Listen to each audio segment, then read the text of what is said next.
धर्म अध्यात्म की इस चर्चा को नए ज़माने के इन मंचों से आगे बढ़ाने वालों में एक बड़ा नाम शुमार है और वो नाम है जया किशोरी।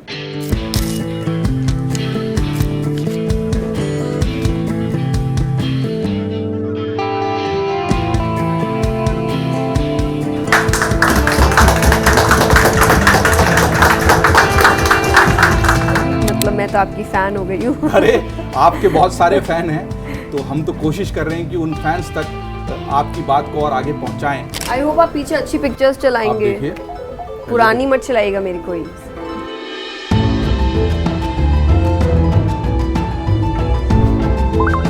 सर क्यों? आजकल जो प्रवचनकार हैं या आध्यात्मिक उपदेश देने वाले हैं वो ब्रांड एम्बेसडर ज़्यादा बन गए, ब्रांडेड खुद को ज़्यादा करने लगे हैं, ब्रांडिंग और मार्केटिंग पर ज़्यादा ध्यान देने लगे हैं। देखिए ये भी आप लोग की वजह से ही है, हम ना करें पर फिर हमारी बात आप तक नहीं पहुंच रही। क्योंकि अब आप ये मजबूरी में ही से सोशल मीडिया पर, रील्स पर, इंस्टाग्राम पर आ ही गई हैं, इस पर ट्रोलिंग भी बहुत होती है।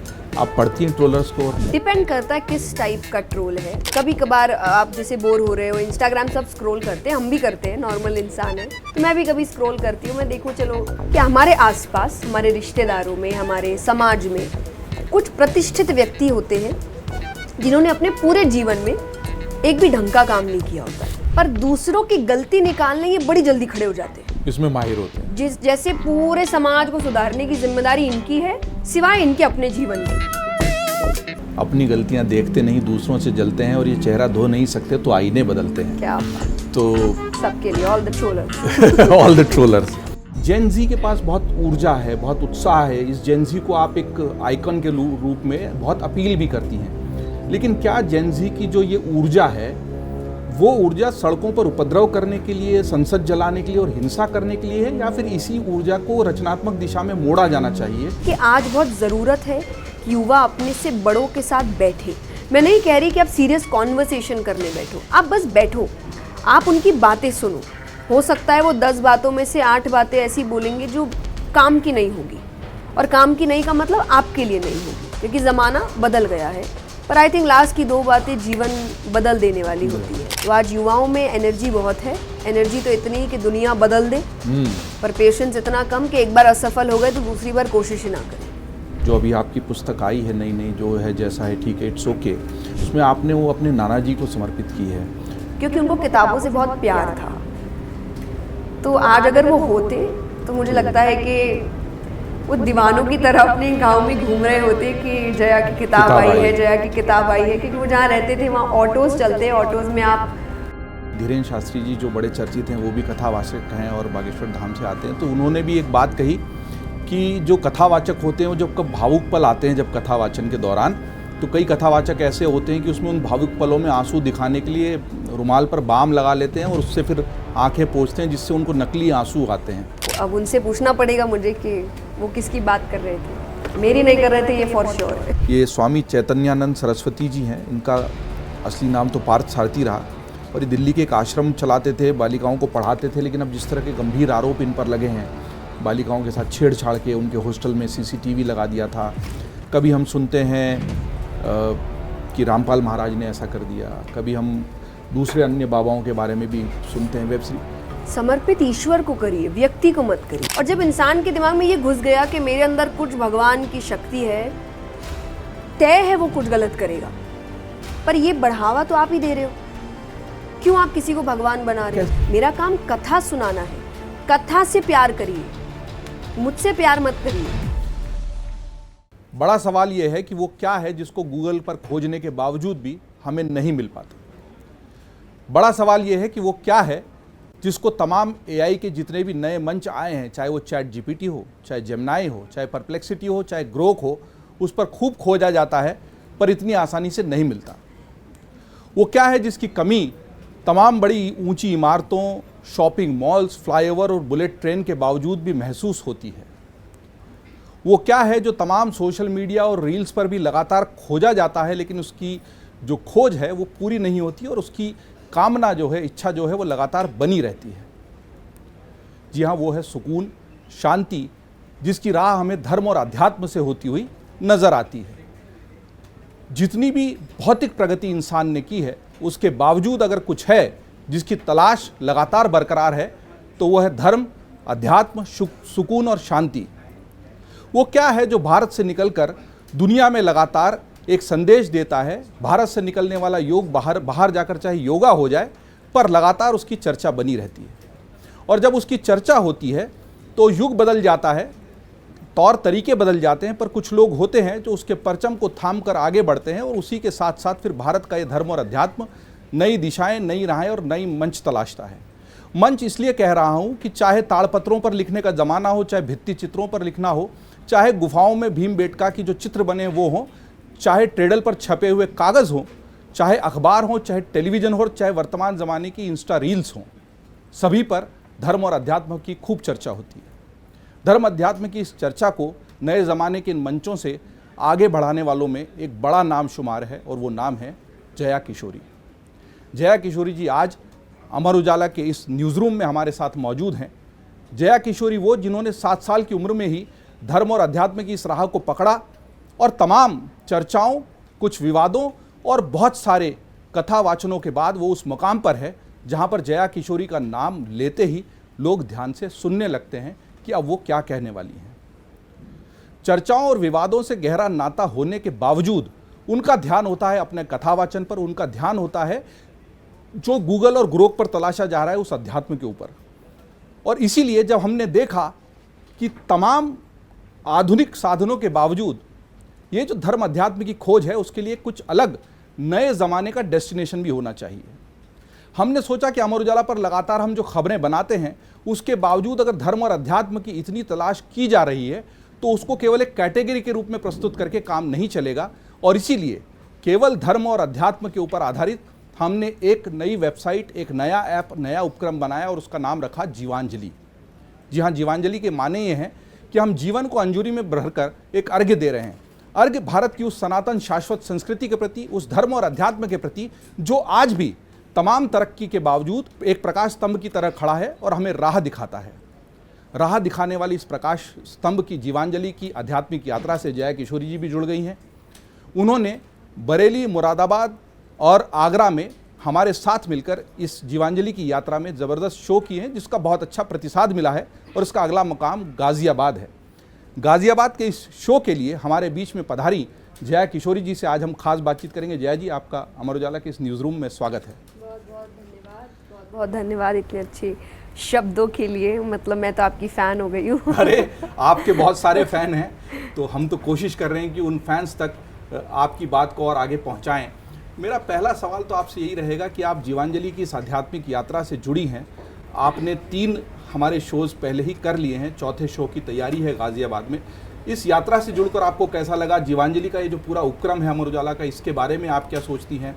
और धर्म अध्यात्म को इस तरह अलग तरीके से प्रस्तुत करने, क्योंकि मैं जब कह रहा था माध्यम है, डिजिटल तो एक माध्यम है, हर माध्यम में जो शाश्वत रहा, जो सतत रहा, जो सनातन है वो है अध्यात्म। तो जीवांजलि भी नए ज़माने के डिजिटल माध्यम पर हमने उस पर AI एक चैटबॉट भी बनाया है सारथी नाम से, जिससे लोग अपने आध्यात्मिक प्रश्नों को पूछ सकें। तो जीवांजलि की इस यात्रा से जुड़कर अमर उजाला के साथ आपको कैसा लगा? मुझे बहुत अच्छा लगा और मुझे खुशी हुई इस बात की, जो हम एक्चुअली जो केबिन में हम बात कर रहे थे कि कंटेंट के ज़माने में जब आपको भी पता है कि ज्ञान, आध्यात्म, पीस, ये सारी बातों को हम इतना व्यूज़ पब्लिक नहीं दे रही है, फिर भी उस चीज़ में आना, उस चीज़ को लोगों तक पहुंचाना, युवाओं तक पहुंचाना खास करके, क्योंकि वो जो बनेंगे वो ही तय करेगा कि देश कैसा बनेगा, समाज कैसा बनेगा। तो मुझे लग रहा है ये आपका एक बहुत बड़ा योगदान है यहाँ पर। और इस यात्रा से मैं जुड़ी 3 शहरों को हमने देखा जहाँ पे बहुत अच्छी संख्या में लोग आए, और उसे ये भी समझ आ रहा है कि ऐसा नहीं है कि लोग जुड़ नहीं रहे हैं। अच्छाई आज भी कूल है, अच्छाई आज भी फैशन में है, बस आपको उसको एक अच्छे पैकेजिंग के साथ देना पड़ेगा। मुझे लगता है कि अब लोग पैकेजिंग पे बहुत ज़्यादा ध्यान दे रहे हैं कि अगर पैकेजिंग अच्छी है तो अध्यात्म से भी जुड़ना चाह रहे हैं। तो कहीं ना कहीं आपके साथ जुड़कर हम वो पैकेजिंग बदल रहे हैं, अगेन एक मॉडर्न डेस्टिनेशन दे रहे हैं उनको। पर गोल अध्यात्म हमारा भी है, पर जर्नी में थोड़ा बदलाव लेकर आ रहे हैं क्योंकि दुनिया बदल चुकी है। तो जीवांजलि उसका एक बहुत बड़ा उदाहरण है, और जिसका चौथा शहर अब गाज़ियाबाद है। और मुझे बड़ी खुशी है कि आपने मुझे इस चीज़ के लिए चुना। आई एम वेरी हैप्पी, और आई होप ये 4 से 40 तक पहुँचे। चलिए, हम भी उम्मीद करेंगे कि यात्रा सतत जारी रहे। आपने कहा पैकेजिंग की बात, इसका मतलब ये है कि जो ये नई पीढ़ी है, नए ज़माने के लोग हैं, इनके लिए पैकेजिंग का बहुत महत्व है और इनको जिस भाषा में समझ में आता है उसी भाषा में बोलना चाहिए। तो इसका मतलब ये है कि जो ट्रेडिशनल पुराने ज़माने के उपदेशक या कथावाचक होते थे, जो ऋषि और महात्माओं वाली और भगवा वस्त्र धारियों वाली जो परंपरा थी, उससे बदलकर आज की जो मोटिवेशनल स्पीकर्स वाला ज़माना है, उस तरफ जाने से बात जल्दी समझ में आएगी। इसीलिए आपने भी ये मोटिवेशनल स्पीकिंग की राह अपनाई। मैंने मोटिवेशन तो चलो एक दूसरे रीज़न से अपनाई, टाइमिंग की वजह से। तो जब मेरी कथाओं में वेरी लकी, भगवान की कृपा है कि यूथ बहुत आता है। 80% यूथ रहता है कथाओं में, 20% होते हैं जो ओल्ड एजेड लोग होते हैं। पर उनसे मुझे एक शिकायत सुनने को मिलती थी कि हमारे पास 7 दिन नहीं है। कॉलेजेस है, प्रोजेक्ट्स है, किसी का स्कूल है, मतलब 2020 वाला जमाना है, कंपटीशन है बच्चों के ऊपर। नहीं, पेशेंस, उनके पास समय नहीं है। या तो वो पढ़ाई, आज के समय की जो कंपटीशन और रैट रेस लगी हुई है वो कर सकते हैं, या तो वो आपको 7 दिन दे सकते हैं जिसमें 4-4 घंटे हैं। तो वो हमेशा कहते थे कि हर बार हम नहीं कर पा रहे हैं, तो कुछ ऐसा करिए कि हम भी इस चीज़ से जुड़ सके। तब मुझे लगा कि मैं मोटिवेशनल सेशन की यात्रा शुरू कर सकती हूँ, क्योंकि आज भी अगर कोई मेरे मोटिवेशनल सेशंस देखे, मेरी बातें का समरी सब गीता जी, रामायण, महाभारत, इन्हीं से मैं घूम फिर के कृष्ण जी पे आई जाती हूँ, मैं घूम फिर के राम जी पे आई जाती हूँ, महाभारत के प्रसंग उठाई लेती हूँ। तो मुझे लगता है कि मैंने कोशिश की कि मैं 7 दिन का जो निचोड़ है आज की भाषा में, आज के एग्जाम्पल्स में बच्चों को दे पाऊँ 1 घंटे में। ये कोशिश है, छोटा रूप होता है। आई थिंक मेरी कोशिश है इंटरेस्ट जगा पाए। आप अगर बच्चों में इंटरेस्ट ले आएंगे तो वो 7 दिन आ जाएंगे, या वो गीता जी पढ़ भी लेंगे, वो रामायण पढ़ भी लेंगे, पर आपको इंटरेस्ट जगाना पड़ेगा। तो 1 घंटा सिर्फ इंटरेस्ट जगाने का काम है कि उनको थोड़ा सा ऐसा लगे कि नहीं, बात तो मज़ेदार लग रही है, कर सकते हैं। तो मैंने कोशिश की 1 घंटे में करने की। I am very happy. वो कोशिश काफ़ी हद तक कामयाब भी हुई है। काफ़ी यंग बच्चे आते हैं कि हमने आपको सुनने के बाद गीता जी पढ़ी, हमने आपको सुनने के बाद पूरी भागवत सुनना शुरू किया। तो मुझे खुशी है कि कहीं तो काम हो रहा है। आपने गीता जी की बात कही, भगवत गीता और रामायण की बात कही, और स्वामी विवेकानंद ने ये कहा है कि यदि तुम युवा हो तो मंदिर में बैठकर गीता पढ़ने के बजाय मैदान में जाकर फुटबॉल खेलो। जितनी ऊंची वो फुटबॉल जाएगी उतना आप ईश्वर के करीब चले जाओगे। कर्मयोग की ये शिक्षा, कर्मयोगी सबसे बड़े तो श्री कृष्ण रहे, उन्होंने दी। और उसी युवा पीढ़ी जिसकी बात विवेकानंद जी ने कही, उसको जेनजी आजकल कहा जा रहा है, और जेनजी बहुत ज़्यादा चर्चाओं में भी है। हाल ही में जो नेपाल की घटना हुई, उससे दरअसल ये जेनजी जुमला बन के चर्चा में आ चुका, और भारत में भी राजनीतिक गलियारों में चर्चा में, हाल ही में लद्दाख में कुछ घटनाएं हुई। जेनजी के पास बहुत ऊर्जा है, बहुत उत्साह है। इस जेनजी को आप एक आइकन के रूप में बहुत अपील भी करती हैं। लेकिन क्या जेनजी की जो ये ऊर्जा है, वो ऊर्जा सड़कों पर उपद्रव करने के लिए, संसद जलाने के लिए और हिंसा करने के लिए है, या फिर इसी ऊर्जा को रचनात्मक दिशा में मोड़ा जाना चाहिए? चूँकि आपकी बात वो ध्यान से सुनते हैं, गौर से सुनते हैं, आप क्या कहना चाहेंगे? मैं कथा में एक बहुत अच्छी बात कहती हूँ, हमेशा कहानी के साथ कहती हूँ कि गांव में आग लग गई थी। तो सब गांव में जितने भी लोग थे, सब गांव छोड़ के भागने लगे, क्योंकि हर जगह आग जा रही है। 2 लोग भाग नहीं पा रहे हैं, उसमें से एक बुजुर्ग है और एक युवा है। तो जो बुजुर्ग है उसके पैर काम नहीं करते हैं, और जो युवा है वो देख नहीं सकता है। अच्छा। तो अब युवा भागने की कोशिश कर रहा है, पर जहाँ भी जाए उसको आग की ताप महसूस हो रही, तो पीछे हट जा रहा है, क्योंकि देख तो पा नहीं रहा है कहाँ भाग रहा है।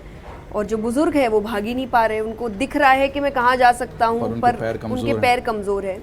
तो बुजुर्ग ने युवा से कहा कि काम करो, मुझे अपने कंधे पे बैठा लो, तो पैर तुम्हारे होंगे, आंखें मेरी होगी, तो हम दोनों इस आग से निकल जाएंगे। तो मुझे बड़ी सुंदर लगी ये बात। बड़ा अच्छा रूपक है इसमें। आंखों का मतलब होता है एक्सपीरियंस, तजुर्बा, सीख, क्योंकि उनके पास इतने वर्षों की सीख है। पैरों का अर्थ हुआ जोश, ऊर्जा, जो युवाओं में बहुत है, पर सब्र की कमी है, पेशेंस की कमी है, धैर्य की कमी है, जो उनको अपने बुजुर्गों से मिलती है। आज पहले बहुत इजीली मिल जाती थी, क्योंकि जॉइंट फैमिलीज होती थी, आपके दादा दादी होते थे, शाम का समय आप उनके साथ बिताते थे, बातचीत करते थे, और नॉर्मल बातों में ही, उनकी कहानियों से आपको कुछ ना कुछ अच्छी सीख मिलती थी। जैसे जैसे बुजुर्गों का सानिध्य कम होता गया, हमारे अंदर सब्र भी कम होता गया। तो मुझे लगता है कि आज बहुत ज़रूरत है कि युवा अपने से बड़ों के साथ बैठे। मैं नहीं कह रही कि आप सीरियस कॉन्वर्सेशन करने बैठो, आप बस बैठो, आप उनकी बातें सुनो, हो सकता है वो 10 बातों में से 8 बातें ऐसी बोलेंगे जो काम की नहीं होगी, और काम की नहीं का मतलब आपके लिए नहीं होगी, क्योंकि ज़माना बदल गया है।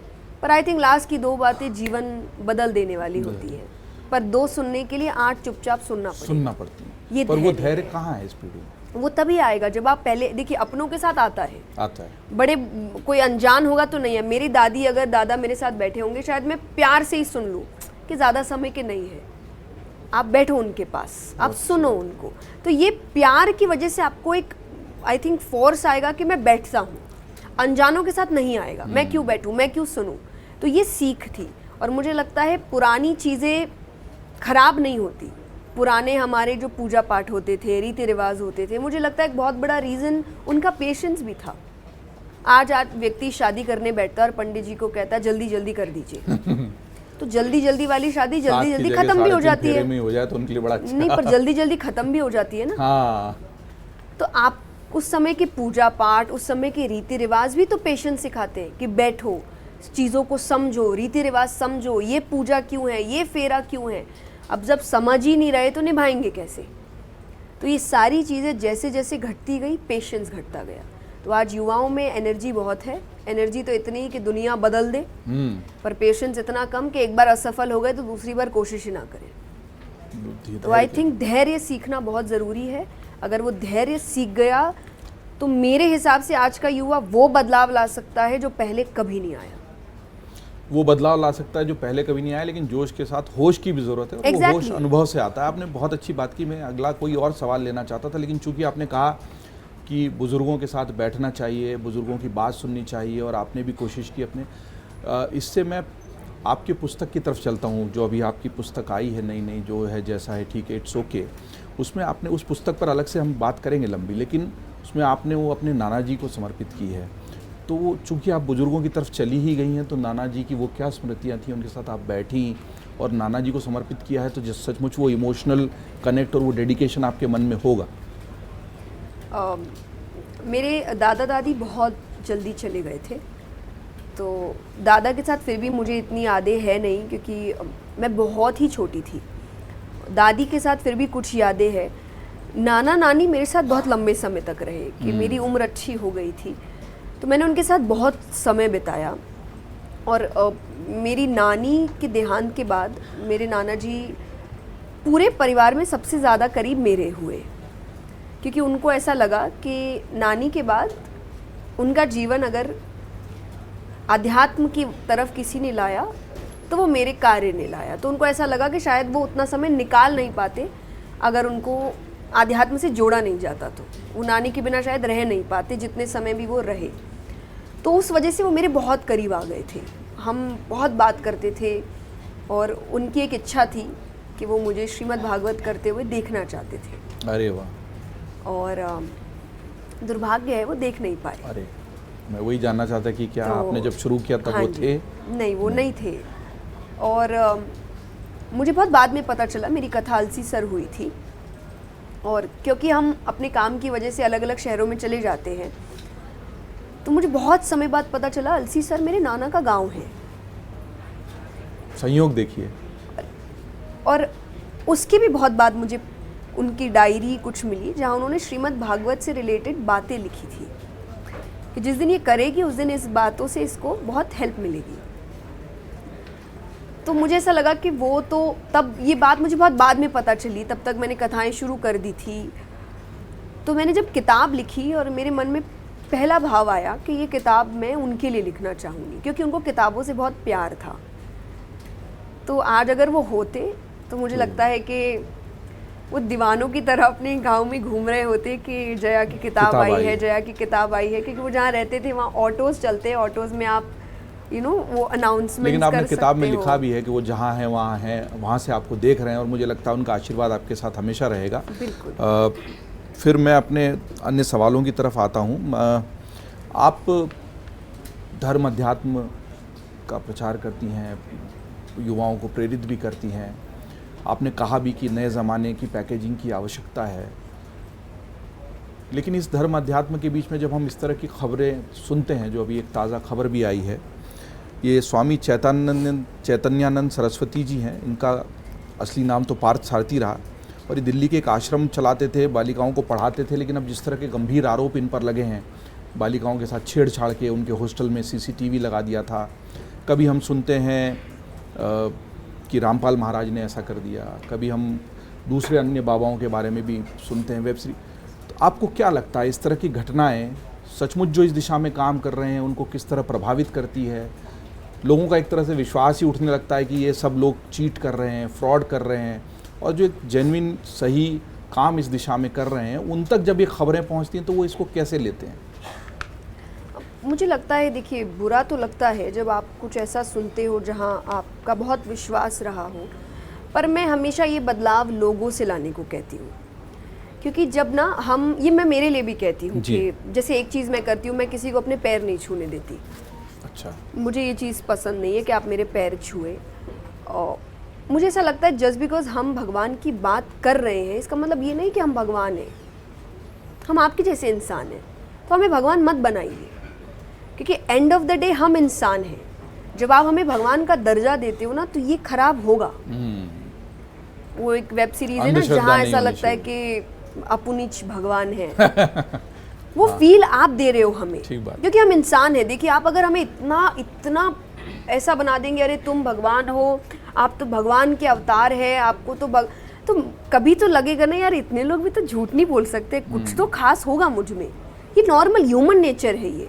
और जब इंसान के दिमाग में ये घुस गया कि मेरे अंदर कुछ भगवान की शक्ति है, तय है वो कुछ गलत करेगा।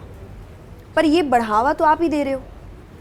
क्यों आप किसी को भगवान बना रहे हो? कैसे बचेंगे लोग? अच्छा, लोग आप, इंसान तो इंसान होता है ना, इंसान को इंसान रहने दीजिए। इतनी आप इतने अंधे क्यों हो जा रहे हैं किसी में कि आप उसको भगवान का दर्जा दे रहे हैं? तो मुझे लगता है ये आपको देना ही नहीं चाहिए। ये इंसान को इंसान, और आपने जो भी आप नाम ले रहे हैं, मुझे ऐसा लगता है इतिहास आप उठाइए, आपने जब इंसानों को भगवान बनाया तब गलत हुआ। जब तक आपने इंसान रहने दिया तब तक सब सही जा रहा है। तब तक आप उसको क्रिटिसाइज़ भी करते हो, आप उनसे प्रश्न भी करते हो, आपको जो सही लगता है आप ग्रहण करते हो, नहीं लगता इग्नोर करते हो। लेकिन जब भगवान बना देते हो तो आप उनके गलत को भी एक्सेप्ट करते हो। तो एंड ऑफ द डे फिर गलत कौन है? श्रद्धा ठीक है, अंधश्रद्धा गलत है। एग्जैक्टली। भगवान मत बनाइए, भगवान एक ही है, हम बस इंस्ट्रूमेंट है।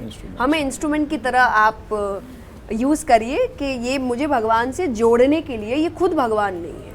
ये तय कर पाना भी बड़ा मुश्किल है कि ये लोग इसी इरादे से ये चोला धारण करके इस तरह की हरकतें करते हैं, या इस तरह का चोला धारण करके जिस तरह की प्रसिद्धि उनको मिलती है, जिस तरह के अंधभक्त उनके इर्द गिर्द होते हैं, उसको मिसयूज़ करने का ख्याल उनके मन में आ जाता है और फिर वो इस तरह की हरकतें करने लगते हैं। और दूसरा मुझे लगता है, देखिए, गलत कहाँ नहीं है। आप कोई भी फील्ड उठाइए, वहाँ पे हर जगह अच्छे लोग और बुरे लोग हैं।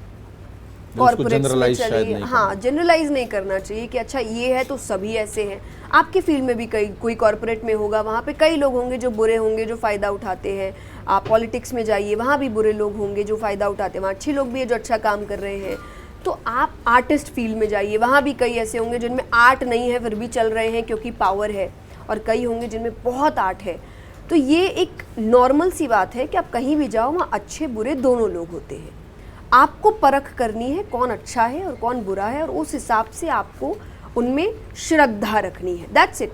जैसा आपने सही कहा, अंधश्रद्धा नहीं रखनी है। मैं जो छोटा सा फ़र्क समझ पाता हूँ वो ये है कि आपने कहा सब जगह है, मैं कहता हूँ सब जगह एक शरण है, हर विधा में। आप न्यायपालिका में जाइए, कार्यपालिका में जाइए, आप हम पत्रकारिता की बात की, सब जगह एक शरण है। दिक्कत वहाँ होती है जहाँ पर आप मान के चलते हो कि ये सैक्रोसेंट है, यहाँ पर खराबी नहीं आ सकती, ये निर्मल है, ये शुद्ध है, पवित्र है।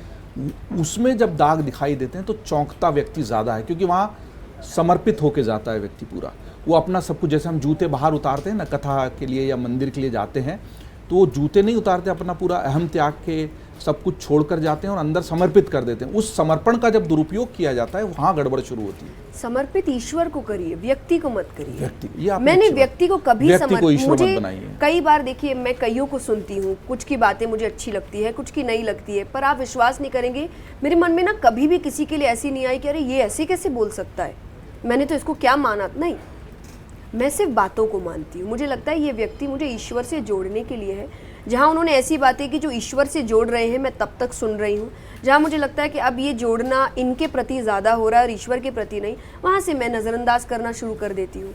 तो ना मेरे मन में कोई हेट्रेड आता है, ना मुझे मन करता है कि मैं इसे गालियाँ दूँ, मैं इसे नीचा दिखाऊँ, कुछ भी नहीं, क्योंकि मैंने कभी भावना वैसी रखी ही नहीं इनमें कि मेरे अंदर ईश्वरीय भाव आए इनको लेकर। तो जब आए नहीं तो दुख किस बात का। तो मेरा समर्पण कथा के अंदर भी, मेरा काम कथा सुनाना है। कथा से प्यार करिए, मुझसे प्यार मत करिए। मेरा काम आपको कथा सुनाना है। आपको मैं अच्छी लग सकती हूँ सिर्फ इसीलिए कि मुझे इनकी कथा करने का स्टाइल अच्छा लगता है या कथा करने का तरीका अच्छा लगता है, मुझे ये अच्छी लगती है ये बात, ये फिर आपको मुझसे जोड़ रहा है। आप जो कह रही हैं वो बात सही भी लगती है, लेकिन मैं एक आम व्यक्ति के रूप में सोचूं तो दिक्कत यह है कि जिस व्यक्ति में चेतना नहीं है वो चैतन्य होने ही तो वहाँ गया है, और अब आप कह रही हैं कि जब वहाँ जाइए तब भी चैतन्य रही है। ये बड़ी विडंबना है, ये बड़ा अजीब प्रश्न है जिसका हल आसान नहीं है। लेकिन मैं ऐसा है, कलयुग है। फिलहाल मैं आगे बढ़ता हूँ। एक बड़ा सवाल जो हमने कुछ सोशल पर भी पोस्ट डाले उसमें ये आया कि आजकल जो प्रवचनकार हैं या आध्यात्मिक उपदेश देने वाले हैं वो ब्रांड एम्बेसडर ज़्यादा बन गए, ब्रांडेड खुद को ज़्यादा करने लगे हैं, ब्रांडिंग और मार्केटिंग पर ज़्यादा ध्यान देने लगे हैं। मूल कथा और मूल अध्यात्म कहीं पीछे रह जाता है। जो आप शुरू में भी पैकेज रैपर ज़्यादा इंपॉर्टेंट हो जा रहा है, उनकी खुद की मार्केटिंग, ब्रांडिंग, ऑरा, एक हाइप क्रिएट करना वो ज़्यादा बड़ा हो गया है बजाय कि जो मूल है उसके। इस पर आप क्या कहेंगे? देखिए, ये भी आप लोग की वजह से ही है, हम ना करें पर फिर हमारी बात आप तक नहीं पहुंच रही। अब फॉर एग्जांपल मैं जब पहली बार इंस्टाग्राम पे आई थी, उससे पहले भी मैं कथाएं करती थी और बहुत अच्छे से करती थी। तो मैं इंस्टाग्राम पे इसलिए नहीं आई थी मुझे कि फेमस होना है, मुझे तो बहुत खुशी थी कि मैं सोशल मीडिया से बहुत दूर थी। मुझे पता ही नहीं था यहाँ चलता क्या है, मेरा कोई अकाउंट ही नहीं था। मेरा अकाउंट बना, मुझे ऐसा लगता है हम दिल्ली साइड कहीं थे, आउटस्कर्ट्स में, तब 2-3 लोगों ने आके मुझे कहा कि अरे आप बहुत अच्छा काम कर रहे हैं और मैंने भी आपका सहयोग किया है, इतने पैसे दिए हैं। मैंने कहा पैसे किसको दे दिए आपने? तो बोले अरे आपका अकाउंट है, उसमें आप बच्चों के साथ आपने कहा कि आप गरीब बच्चों को पढ़ाने का काम करें। मैंने कहा ऐसा कुछ भी अकाउंट नहीं है मेरा। फिर जब हमें 2-3-4 ऐसा पता लगने लगा, तब हमें हमारी जो लीगल टीम है उन्होंने कहा कि अब आपको सोशल मीडिया पर आना पड़ेगा, आपको आना पड़ेगा, आपको अपनी बात रखनी पड़ेगी, आपको बताना पड़ेगा ये रियल अकाउंट है। तो आपने हमें मजबूर किया आने के लिए, हम तो खुश थे अपनी दुनिया में। तो जब आप हमें मजबूर करते हैं कि भाई जो कहते हैं ना दिखेंगे नहीं तो कोई आपको देखेगा नहीं, तो फिर सबको लगता है कि भाई अपनी बात रखने के लिए पहले दिखना पड़ेगा, फिर अपनी बात रखते हैं। तो ये एक चीज़ हो गई। और फिर मुझे ऐसा लगता है कि खराबी क्या है, अगर अंदर प्रोडक्ट अच्छा है तो उसकी पैकेजिंग हो रही तो क्या गलत है? प्रोडक्ट खराब हो तो पैकेजिंग पे आप सवाल उठा सकते हैं, और इससे सुंदर प्रोडक्ट हो क्या सकता है कि आपका जीवन सुधरेगा, आप ईश्वर से जुड़ेंगे, आप सकारात्मक होंगे। तो मुझे लगता है सबसे ज़्यादा ब्रांडिंग, सबसे ज़्यादा PR अगर किसी चीज़ का होना चाहिए तो आध्यात्म आज सबसे ज़्यादा ज़रूरी है। ये मुझे लगता है कि जया किशोरी जी का जो बिंदास बेबाक अंदाज़ है ना, यही इनकी अलग पहचान है। वो प्रश्न को कारपेट के नीचे धकेलने की बजाय सीधे सीधे उसका सामना करके उत्तर देती हैं। चूँकि अब आप ये मजबूरी में से सोशल मीडिया पर, रील्स पर, इंस्टाग्राम पर आई गई हैं, इस पर ट्रोलिंग भी बहुत होती है। आप पढ़ती हैं ट्रोलर्स को, और पढ़ती हैं तो कैसा लगता है रील्स की इस दुनिया में? डिपेंड करता है किस टाइप का ट्रोल है। तो मेरे खुद पता देखती नहीं हैं सारे कमेंट्स वगैरह? नहीं, सारे तो नहीं, क्योंकि अब मैंने टीम, क्योंकि हम कथाओं में रहते हैं, हम ऐसे भी कई बार पोस्ट हो रहा है उस समय मैं व्यासपीठ पे बैठी हूँ, तो मैं तो कैसे ही करूँगी। तो एक टीम है जो रेगुलरली पोस्टिंग करती रहती है। बट हाँ, कभी कभार आप जैसे बोर हो रहे हो, इंस्टाग्राम सब स्क्रॉल करते हैं, हम भी करते हैं, नॉर्मल इंसान है, तो मैं भी कभी स्क्रॉल करती हूँ। मैं देखूँ चलो कोई पोस्ट ऐसा होता है जब मैं पर्सनली जिस पोस्ट को ज़्यादा पसंद करती हूँ तो मैं देखना चाहती हूँ कि ये लोगों को पसंद आया कि नहीं, तो उसमें कमेंट्स पढ़ते हैं। तो जी हाँ, कभी कभी पढ़ते हैं। और मुझे ऐसा लगता है जब अच्छी बात होती है तो मुझे ऐसा लगता है चलो ये बात लोगों को अच्छी लगी, मैं खुद के लिए बहुत खुश नहीं हो जाती ओ मेरी इतनी तारीफ़ हो रही है, क्योंकि कब ये तारीफ़ गालियों में बदल जाएगी मुझे पता नहीं है, तो मैं इन चीज़ों की आदत नहीं डालती।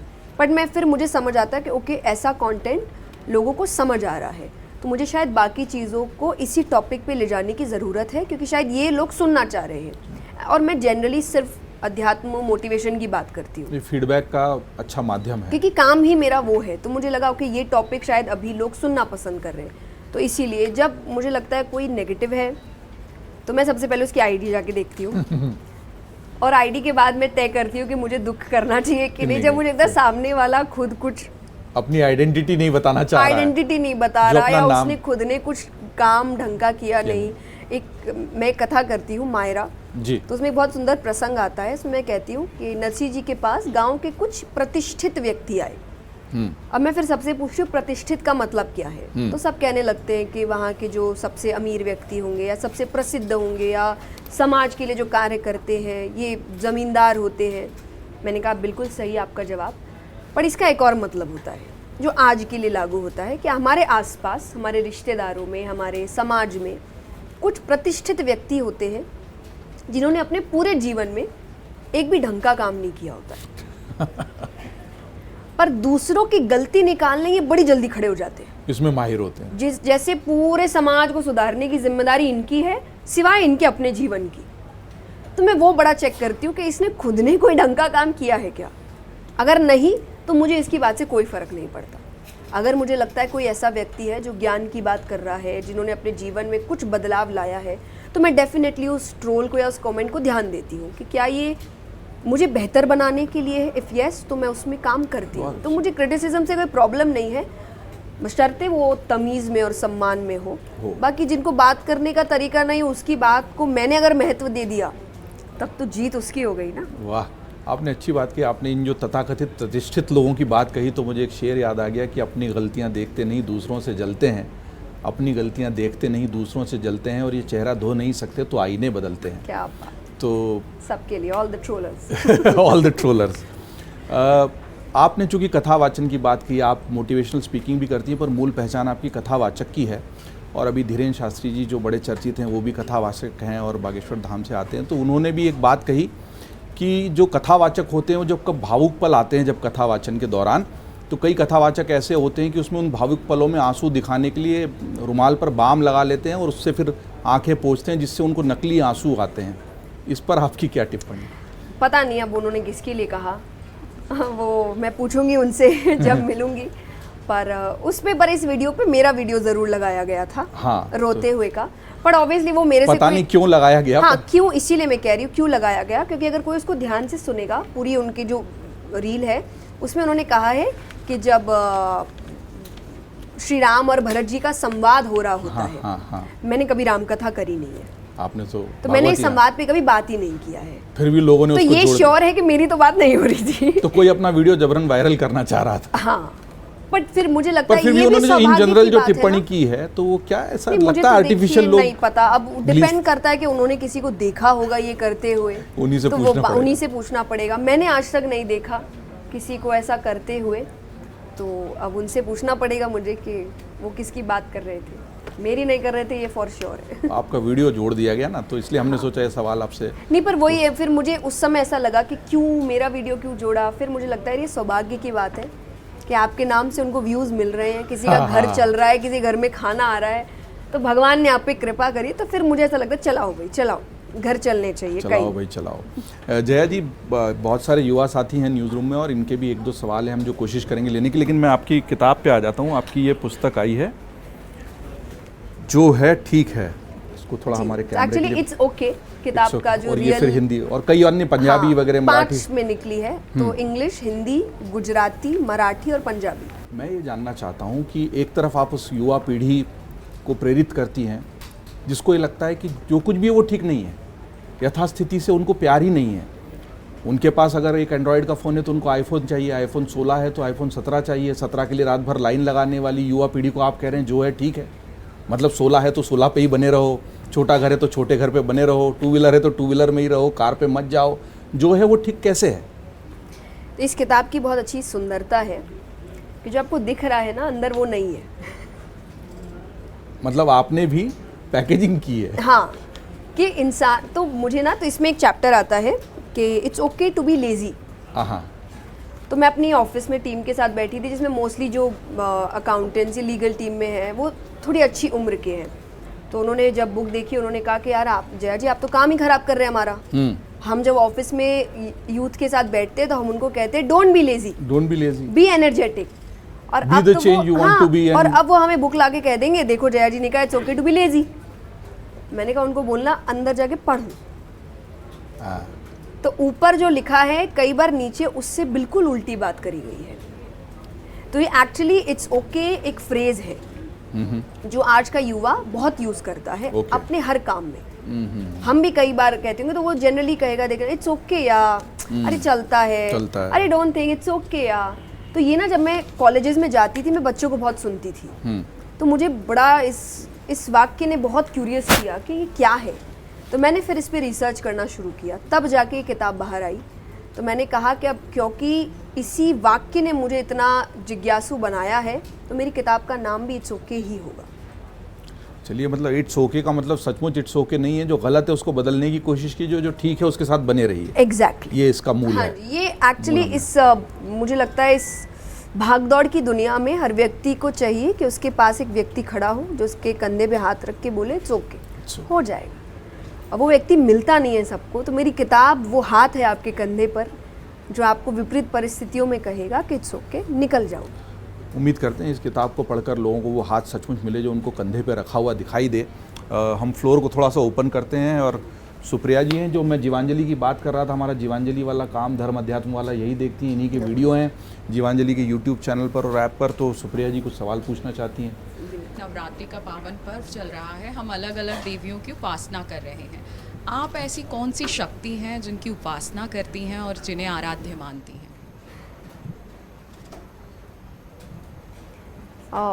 मैं ये नहीं कह सकती कि जिनकी मैं उपासना करती हूँ, क्योंकि मैं ऐसे जनरली पूजा कृष्ण जी की करती हूँ, पर मुझे ऐसा लगता है कि मैं शक्ति स्वरूप को बहुत मानती हूँ। वो शक्ति सरस्वती के रूप में हो सकती है, पार्वती माता के रूप में हो सकती है, दुर्गा के रूप में हो सकती है, और कभी कभी कुछ सिचुएशंस में काली भी बन जाना चाहिए। तो मैं आई थिंक सिचुएशंस के हिसाब से शक्ति की उपासना करती हूँ। पर मुझे लगता है हर महिला को अपने अंदर की शक्ति को जानना बहुत ज़रूरी है। मुझे ये महसूस कामाख्या देवी में हुआ था, मैं जब पहली बार दर्शन करने गई थी। तो मैं ये ज़रूर कह सकती हूँ कि वहाँ एक अलग रियलाइजेशन मुझे हुआ था कि फेमिनिन पावर कितना बड़ा होता है, कि जब शक्ति जिद पर अड़ती है तो शिव को झुकना पड़ता है। जी, ये पावर है फेमिनिन नेचर का। यही शक्ति ये तो मुझे कामाख्या देवी में बड़ा महसूस हुआ था। आपसे युवा वैसे तो बहुत प्रेरित रहते हैं, लेकिन आजकल के युवाओं को आध्यात्म से कैसे जोड़ा जाए, इसका छोटा सा एक टिप्स बता दीजिए। मेरी कथाएं देख लीजिए जुड़ जाएंगे। एक्चुअली बहुत बिजी रहते हैं ये लोग और नहीं टाइम नहीं, इंस्टाग्राम पे बिजी रहते हैं वो, उनको बोलिए जाके I am Jaya Kishori follow करने। जी, छोटे छोटे रील्स में आपको अध्यात्म मिलेगा। देखिए, मुझे ऐसा लगता है हर चीज़ के दो पहलू हैं। तो इंस्टाग्राम भी बहुत अच्छा है, वहाँ आपको बहुत अच्छी चीज़ें, अच्छे रील्स। मैं सिर्फ स्पेसिफिकली, चलो मेरी बात नहीं, मजाक था, पर मैं भी इंस्टाग्राम चलाती हूँ, मैं भी रील्स स्क्रॉल करती हूँ, पर मेरे फोल्डर्स है, मोटिवेशन का फोल्डर है, स्पिरिचुअलिटी का फोल्डर है, अच्छी बातों का फोल्डर है, और मेरे जनरली मुझे फीड में यही दिखता है जहाँ अच्छी बातें, लाइफ रिलेटेड बातें आती है। तो ये आपको कुछ ना कुछ सिखाती ही है। जी। तो आपको जुड़ने की इच्छा होनी चाहिए। आपको हर जगह चीज़ें, एल्गोरिदम सिर्फ इंस्टाग्राम पे नहीं है, यूनिवर्स में भी है। जो चीज़ चाहिए यूनिवर्स वही सामने ला के रखेगी।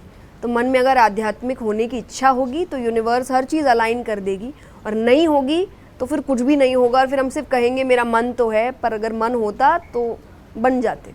मैम, मेरा सवाल ये है कि आजकल जो यंग जनरेशन है, ख़ास करके उनमें शादी को लेकर अब बहुत थिंकिंग चेंज हो रही है। जो यंग जनरेशन है शायद शादी के बंधन में बनना नहीं चाहती, उनको लगता है कि एक बर्डन है, शायद जो एक आज़ादी है वो छिन जाएगी। ऐसा क्यों हो रहा है, आपका क्या टेक है इस पर? मुझे लगता है ये 50-50 है। 50% सच भी है कि आज़ादी छिन जाएगी। तो आई थिंक फैमिलीज़ को चेंज होने की अब ज़रूरत है। जो स्पेस आज के युवा को चाहिए वो देने की ज़रूरत है। फॉर एग्ज़ाम्पल, मुझे शादी बहुत पसंद है, बट अगेन मैं शादी को कोई टिक मार्क नहीं मानती कि इस एज में तो करना ही है। और मेरे पेरेंट्स इस चीज़ को लेके बड़े कूल हैं, तो उनको है कि तुम खुश रहनी चाहिए। तो अगर लग रहा है कोई सही व्यक्ति मिल गया है जिसके साथ आपको जीवन बिताना है, तभी ये फैसला लेना। पर हम नहीं चाहेंगे आप सिर्फ इसलिए ले लो कि समाज कह रहा है कि भाई ये उम्र हो गई अब तो कर लो और सेटल हो जाओ। I think I am well settled. मेरे लिए शादी प्यार है, कंपेनियनशिप है। जिस दिन मुझे लगेगा कि ये चीज़ मिल रही है उसी दिन मैं बंधूंगी इस बंधन पे, नहीं तो तब तक आई एम वेरी गुड। तो आई थिंक यूथ अभी इस सोच में ज़्यादा है। सबको प्यार चाहिए, सबको रिश्ता चाहिए, किसी को अकेले रहना पसंद नहीं है, पर ऐसा रिश्ता किसी को नहीं चाहिए जो रिश्ते में रहकर भी आप अकेलापन महसूस कर मतलब रहे वो हो। बंधन ना लगे। बंधन से ज़्यादा आई वुड से वो एक प्रेशर ना लगे। बंधन तो कमिटमेंट है, कमिटमेंट तो होना चाहिए, लॉयल्टी और कमिटमेंट नहीं तो फिर करो ही मत शादी।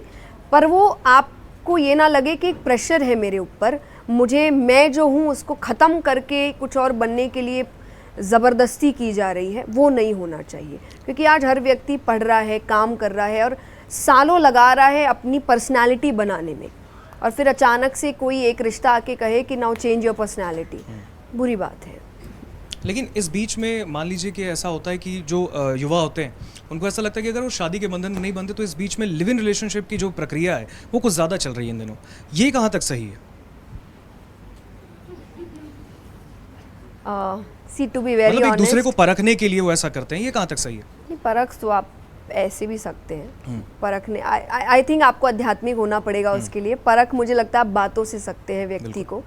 आप क्या बात कर रहे हैं, आध्यात्मिकता में एक बहुत सुंदर बात है कि अगर किसी को परखना है तो उसको बोलने दो, वो जितना बोलेगा उतने अपने रंग दिखाएगा। पर हमें लगता है अब जब रिश्ता बनता है हम ही बोलते रहे, उसको बोलने दो। वो कहीं ना कहीं कोई लूज पॉइंट करेगा, कोई लूज टॉक करेगा जहाँ आपको समझ आ जाए। एंड भाई करेगी दोनों, भाई लड़के कमेंट में मत आ जाना, लड़की को भी बोलो। दिस इज जनरल सेइंग, मतलब करेगी जो भी, कि अगर आपको किसी को पसंद करना है लेट देम टॉक। मैं लड़कियों के दोनों के लिए कहती हूँ कि आप ये मत सोचो कि उसने आपकी तारीफ़ कर दी तो वो लड़कियों की बहुत इज्जत करता है, या लड़की ने आपकी तारीफ़ कर दी तो वो लड़कों की बहुत, वो दूसरे लड़कों के बारे में कैसे बात कर रहे हैं या वो दूसरी लड़कियों के बारे में कैसे बात करते हैं, वो बताएगा कि वो क्या सोच रखते हैं। तो हम सिर्फ अपने हिसाब से तय करते हैं कि कैसा है, but I think you have numerous तरीके। बाकी आई ऑलवेज से कि पर्सनल चीज़ों में मैं नहीं घुसती। आपकी ज़िंदगी, आपका रिश्ता, take it as you want. Jaya ji, अक्सर हमको सुनने को भी मिलता है लोगों का ये कहना होता है, और एक बहुत बड़ा सवाल जो मुझे लगता है एक मोटिवेशनल स्पीकर ही इसका बहुत अच्छे से जवाब दे सकता है, आप ही दे सकती है इसका जवाब। एस्पिरेशन, गोल्स और ड्रीम्स, ये तीनों सुनने में तो एक जैसे लगते हैं, लेकिन फ़र्क क्या है इनमें, कैसे समझें कि ये तीनों अलग हैं? मुझे ऐसा लगता है बस कर्म में फ़र्क है। ड्रीम्स तो आप नींद में देख लो, अच्छे लगते हैं। जब सुबह उठते तो बड़ा अच्छा सपना आया था, मैं उस कंपनी का CEO बन गया था, या मैं इस कंपनी की मालकिन ड्रीम्स है। गोल्स कि आप सेट करते हो कि ये मुझे बनना है, पर फिर करने के लिए आपके अंदर वो जज्बा, वो एस्पिरेशन होना चाहिए। सपने देखना बहुत आसान है, गोल सेट करना भी बहुत आसान है। आज कहते हैं ना आप जर्नलिंग करो, manifestation, it's very easy to do these things. कि आज मैं मन में कह रही हूँ ओ मैं इतने करोड़ की मालकिन बन चुकी हूँ, या मैं इस कंपनी की मालकिन बन चुकी हूँ, या मैं यहाँ की प्राइम मिनिस्टर बन चुकी हूँ, उसके लिए काम करना पड़ेगा। बोलने से नहीं बन जाते। मैनिफेस्टेशन का मतलब ये नहीं कि मैं दिन भर बोलती रहूँ कि मैं ये हो गई और मैं हो जाऊँगी। मैं उसके लिए कर्म करूँगी और फिर उसके साथ मैं पॉजिटिव थिंकिंग और पॉजिटिव टॉकिंग भी रखूँगी, तब जाके मैं वो बनूँगी। तो मुझे लगता है ये 3 डिफरेंस होते हैं कि एक रात को सोते सोते सपने देखो, पर सपने पूरे करने के लिए नींद छोड़नी पड़ती है, और सपने बुन लो पर वो बनने के लिए मेहनत करनी पड़ती है। तो आई थिंक ये 3 डिफरेंस है। हम 2 पे चल रहे हैं आज का युवा, कि सपने देख रहे हैं, बड़े बड़े सपने हैं, बड़े बड़े गोल्स हैं, करने में कुछ बात है नहीं। बहुत अच्छा लगा सुन के, क्योंकि आप अक्सर कहती हैं कर्म प्रधान है।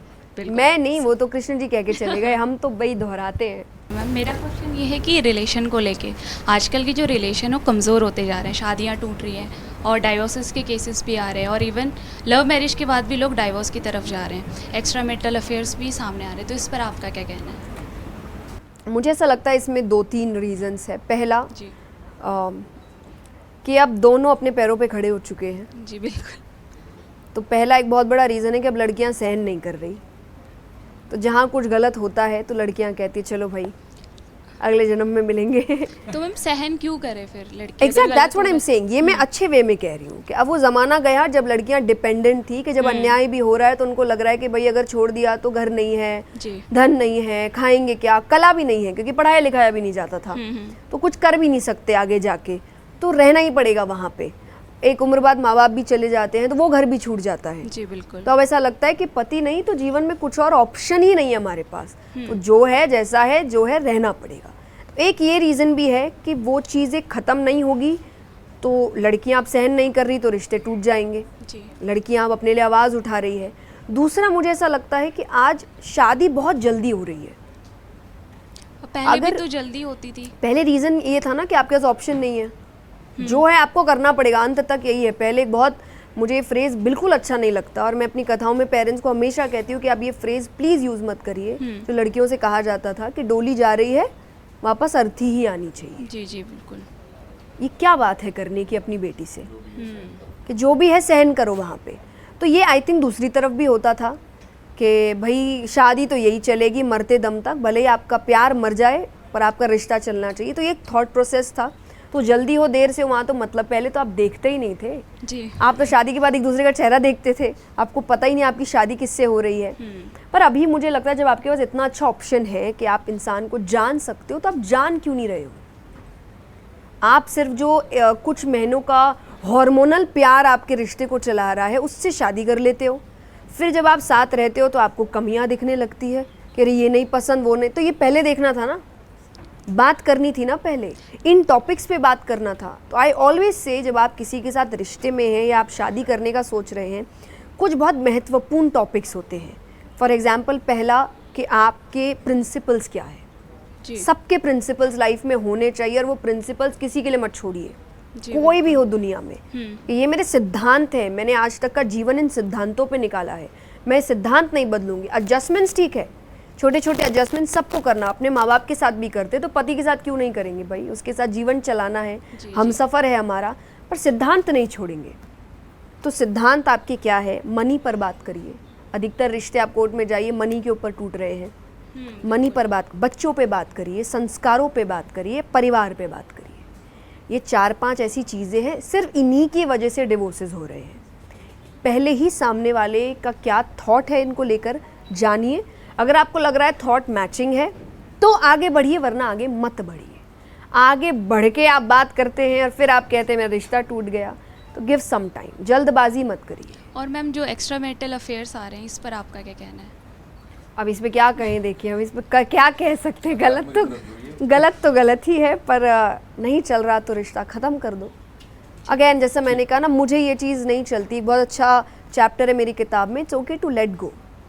जहाँ आपको लग रहा है कि नाव डूब रही है, कुछ बचा नहीं है, सब कुछ ख़त्म हो चुका है, फिर भी उसको चलाना मेरी नज़र में सही नहीं है। ज़बरदस्ती रिश्तों को ढोना ठीक नहीं है।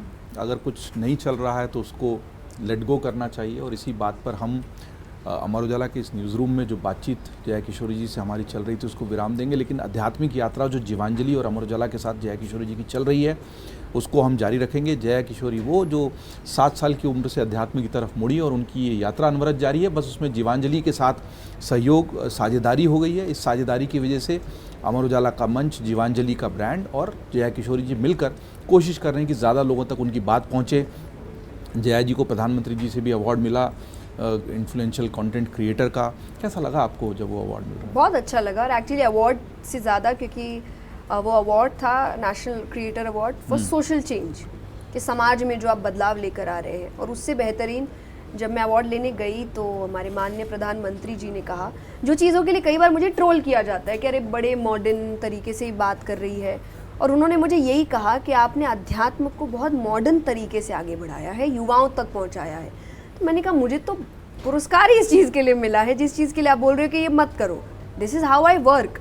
और इसीलिए मुझे लगता है कि युवा मुझसे थोड़ा रिलेट कर पाते हैं, क्योंकि मुझे देखकर उनको कहीं ना कहीं फील होता है कि हमारे जैसा ही कोई है, हमारे बीच ये कोई ऐसा व्यक्ति नहीं बैठा है जो हमसे बिल्कुल अलग है, जिसकी दुनिया हमसे अलग है। उनको लगता नहीं, हमारी दुनिया है, हमारी बातें हैं। और अगर हमारे जैसा कोई अध्यात्म से जुड़ पा रहा है इन सब चीज़ों के बीच भी, तो फिर हम भी जुड़ सकते हैं। तो तस्दीक हुई, जिस राह पर चलिए सिर्फ तस्दीक भर है, लेकिन यात्रा जारी रहेगी। अवार्ड मिलना सिर्फ एक खुशी देता है, तस्दीक करता है कि आपने कोशिश की कि युवाओं से उन्हीं की तरह बनकर उन्हीं की भाषा में बात की जाए।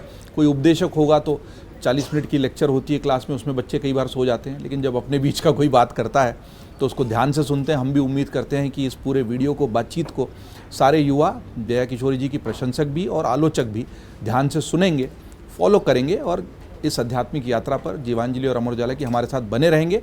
जया किशोरी जी, आप अमर उजाला के न्यूज़ रूम में आई, हमसे बात की, उसके लिए बहुत बहुत धन्यवाद। बहुत बहुत धन्यवाद, आपने मुझे बुलाया। And everybody here, thank you so much. I hope आप लोग को अच्छा लगा।